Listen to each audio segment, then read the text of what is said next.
New at 5, a still developing story. A raging fire burns 4 homes, sending flames and smoke shooting up into the sky.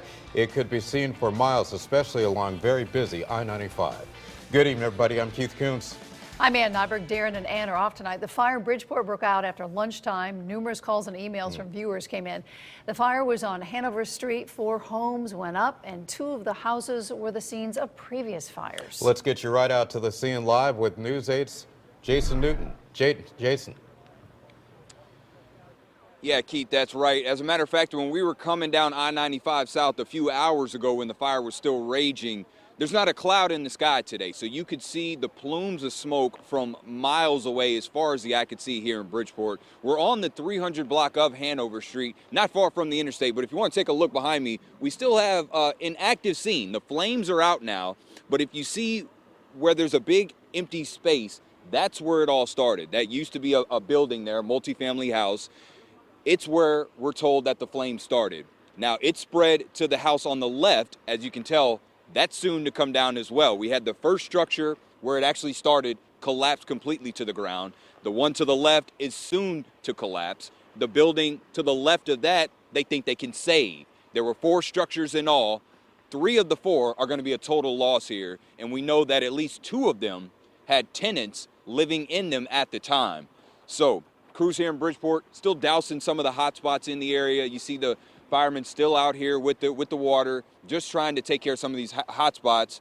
But as far as we can see, the flames have subsided. Thick, heavy smoke and flames tore through a stretch of houses on Hanover Street in Bridgeport Friday afternoon, causing panic for those close by. He had just came home from school, was getting a snack. He said he smelled smoke. Looked out my kitchen window, which is on the side of the house. He saw smoke. He said he just threw his pants on, grabbed his phone, and he called me. Pia Austin Carr's 13-year-old son had just gotten home from school when the fire started next door, quickly spreading to their home, and in moments, all they had was lost. I'm just really feel like I'm in shock. It's just devastating. I've had a hard life. We've been homeless before. I struggled to get this apartment. Really, I don't know what the next step is. I'm just really right now waiting to see what is salvageable, if anything, in my apartment, and then I guess take it from there. The fire started here at 350 Hanover Street, a structure that soon collapsed during the blaze. This was the scene of a fire 2 years prior, and the building was under renovation from that damage 2 years ago. Crews had a hard time battling the blaze, calling it labor intensive because of many difficult circumstances. The snow, as you can see, has hampered our operations. The streets are extremely narrow, and if you notice, there's a tremendous amount of overhead wires here, which prevented us from putting up an aerial operation. And back out here live on the scene at Hanover Street in Bridgeport, that yellow multifamily house right there, the nice lady in our story, Pia Austin Carr, that was her house actually. She was living there. She said that she collected a lot of pictures, and she's afraid that all those valuables, all those memories of her 2 children may be lost forever.